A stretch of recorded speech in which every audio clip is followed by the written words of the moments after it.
अस्सलाम वालेकुम, कैसे हैं आप सब? आई होप आप सब खैर वाफ़ियत से होंगे। Welcome back to my new blog. अल्हम्दुलिल्लाह अल्लाह ने एक और खूबसूरत सुबह अता फ़रमाई है। हर नई सुबह अपने साथ नई उम्मीदें, नई रहमतें और नई बरकतें लेकर आती है। इसलिए सबसे पहले अपने रब का शुक्र अदा करती हूँ कि उसने हमें एक और दिन देखने की तौफ़ीक दी है। बेशक अल्लाह ताला अपने बंदों से 70 माओं से भी ज़्यादा मोहब्बत करता है और बहुत निहायत और मेहरबान वाला है। और हर हाल में अपने बंदों पर करम ही करता है, इसलिए है हमें हर छोटी और बड़ी नियामत पर उसका शुक्र अदा करना चाहिए। मेरी कोशिश यही होती है कि हर दिन की शुरुआत अल्लाह ताला के ज़िक्र, तस्बीह और दुआ से करूं, क्योंकि जब दिन का आगाज़ अपने रब के नाम से होता है तो दिल को सुकून मिलता है, कामों में बरकत आती है, पूरा दिन अच्छे से गुजरता है। तो यहाँ पर मैं अज़रा का लंच तैयार कर रही हूँ। आज अज़रा की फ़रमाइश भी थी कि मुझे स्कूल में फ़्रेंच फ्राई लेकर जाना है, तो मैंने जल्दी से ताज़ा-ताज़ा फ़्रेंच फ्राई बना ली हैं। अब इन्हीं को लंच बॉक्स में पैक कर रही हूँ। अल्हम्दुलिल्लाह लंच बॉक्स बिल्कुल भी तैयार हो गया है। बस अज़रा को उठाना है और सच बताऊँ तो सुबह सवेरे बच्चों को नींद से जगाना बिल्कुल भी अच्छा नहीं लगता। उनका मासूम सा चेहरा देखकर दिल करता है कि थोड़ी देर और सोने दूं, कि लेकिन क्या करें, बच्चों की पढ़ाई और उनके अच्छे मुस्तकबिल के लिए ये सब करना भी है। और आज स्कूल में रेनी डे भी मनाया जा रहा है, तो इसलिए क्लास टीचर ने जो चीज़ें भेजने के लिए कही थी वो सब एक-एक करके उसके बैग में मैंने रख रही हूँ। और साथ में हज़रा को भी समझाया है कि अपना सामान मैम को दे देना। अब और अज़राक भी आज स्कूल विदाउट ड्रेस में ही जाएगा, क्योंकि आज उनके स्कूल में स्पेशल यानी रेनी डे है, तो इसलिए मैंने उनके पहले से ही कुछ अच्छे कपड़े निकाल कर रख दी हूँ। अब देखती हूँ जनाब आखिर कौन से कपड़ा पसंद करते हैं, और क्योंकि अज़राक तो हमेशा अपने पसंद के कपड़े ही पहनता है।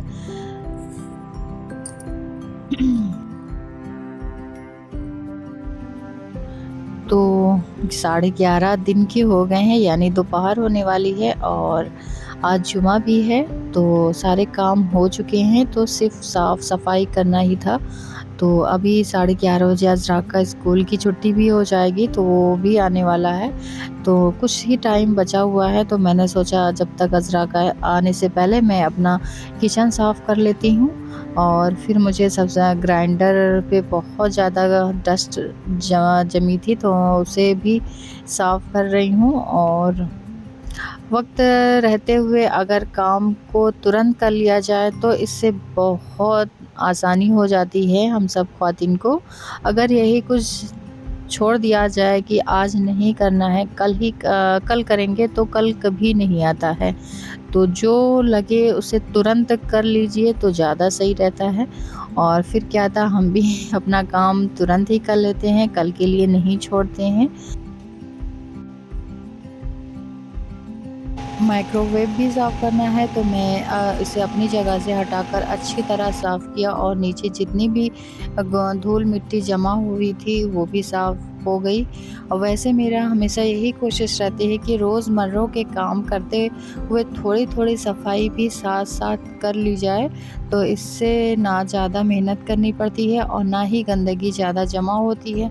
अगर ऐसी जगहों को कई दिन तक साफ़ ना करो तो काफ़ी ज़्यादा धूल मिट्टी जम जाती है, और फिर सफाई करने का ज़्यादा टाइम लगता है और किचन भी अच्छा नहीं लगता। इसलिए यही मेरा मानना है, थोड़ी सफाई करते रहो, इससे काम भी आसान हो जाता है और घर हमेशा साफ़ सुथरा दिखाई देता है। तो अब आखिर में मेरा एक ही काम बाकी रह गया है, और वो था गैस चूल्हे की सफाई। मैंने सोचा पहले इसे भी अच्छी तरह से साफ़ कर लेती हूँ, ताकि पूरा किचन एकदम साफ़ सुथरा नज़र आए। और उसके बाद बर्तन भी धोने थे। वैसे मेरी हमेशा यही कोशिश रहती है कि जब भी खाना बनाऊँ तो साथ-साथ में बर्तन भी धुलती रहूँ।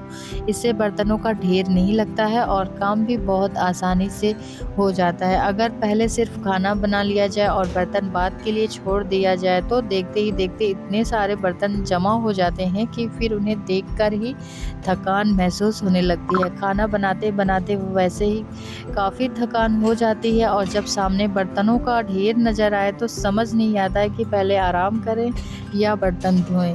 इसलिए मुझे यही तरीका ज़्यादा पसंद है कि खाना बनाते बनाते बर्तन भी साफ़ करती रहूं, तो इससे वक्त की बहुत बचत होती है। किचन भी हर वक्त साफ़ सुथरा रहता है और बाकी काम भी वक्त पर और आराम से मुकम्मल हो जाता है।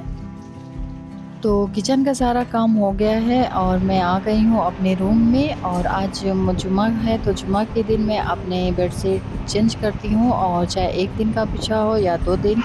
और जुमा के दिन नई बेडशीट बिछाना मैं पसंद करती हूँ क्योंकि साफ़ सुथरा कमरा देखकर दिल को बहुत सुकून मिलता है।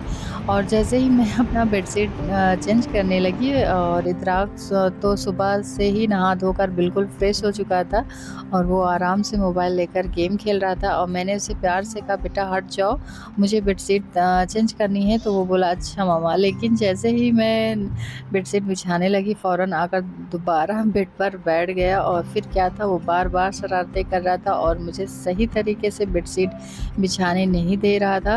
अब तो आप जानते ही हैं, अगर बेडशीट अच्छी तरह से ना बिछे तो पूरा कमरा भी बेतरतीब दिखाई देता है। बड़ी मुश्किल से मैंने उसे दोबारा समझाया, तब जाके वो मेरी बात मानी है और फिर आराम से बेडशीट बिछाई, और उसके बाद ना तया मुझे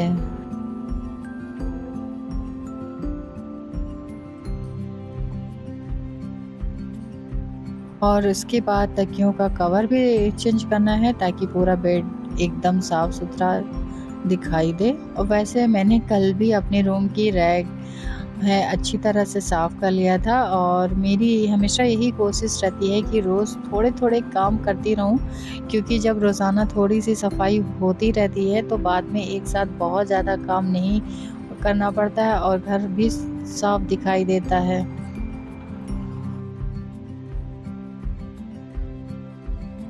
और देखते ही देखते शाम हो गई और शाम के 5 बज रहे हैं, और अज़राक बोला, मम्मी मुझे मैगी खाना है। तो मैं आ गई हूँ किचन में अज़राक के लिए मैगी बनाने, और मैं सोची इसको बना देती हूँ, वो खा ले, क्योंकि 6 बजे ट्यूशन वाले सर आ जाते हैं, और सर भी अज़राक को वर्क भी दिए हैं 2 सब्जेक्ट में, तो वो भी वर्क भी कराना है।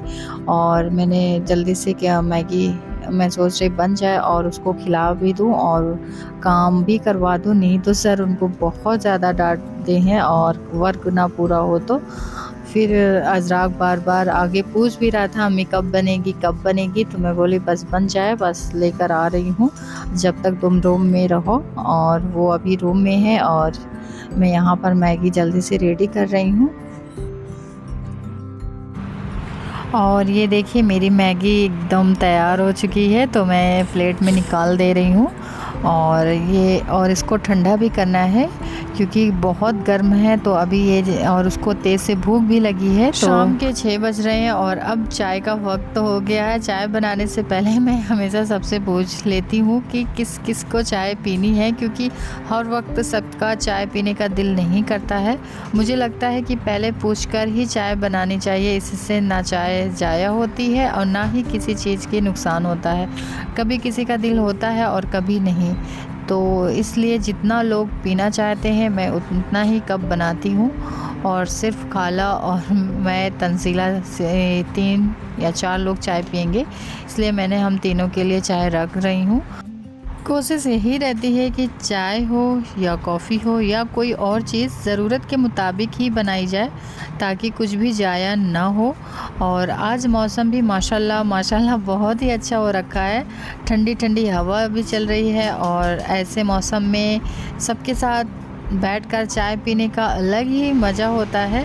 तो अब मैं जल्दी से यही सोच रही हूँ कि मेरी चाय तैयार हो जाए और फिर हम सब बाहर चारपाई पर बैठकर इस मौसम के साथ चाय का लुत्फ़ उठाया जाए। तो अल्हम्दुलिल्लाह मेरी चाय भी बिल्कुल तैयार हो चुकी है, और मैंने साथ में कुछ नमकीन भी रख लिया है, और अब ये सब लेकर बाहर जा रही हूँ, जहाँ हम सब मिलकर बैठेंगे और चाय पिएंगे खूबसूरत मौसम का लुत्फ़ उठाएँगे। तो आज इसी के साथ मैं आज का व्लॉग यहीं ख़त्म करती हूँ। उम्मीद है कि आपको मेरा आज का व्लॉग पसंद आया होगा। अगर वीडियो अच्छी लगी हो तो इसे लाइक ज़रूर कीजिए, अपने दोस्तों और फैमिली के साथ शेयर कीजिए। अगर आप मेरे चैनल पर नए हो तो प्लीज़ मेरे चैनल को सब्सक्राइब करना बिल्कुल भी मत भूलना। साथ ही बेल आइकन भी दबा दीजिए ताकि मेरी आने वाली हर नई वीडियो को नोटिफिकेशन आप तक सबसे पहले पहुँचे। अपना बहुत ख्याल रखें, अपनी दुआओं में ज़रूर याद रखें। अल्लाह हाफिज़।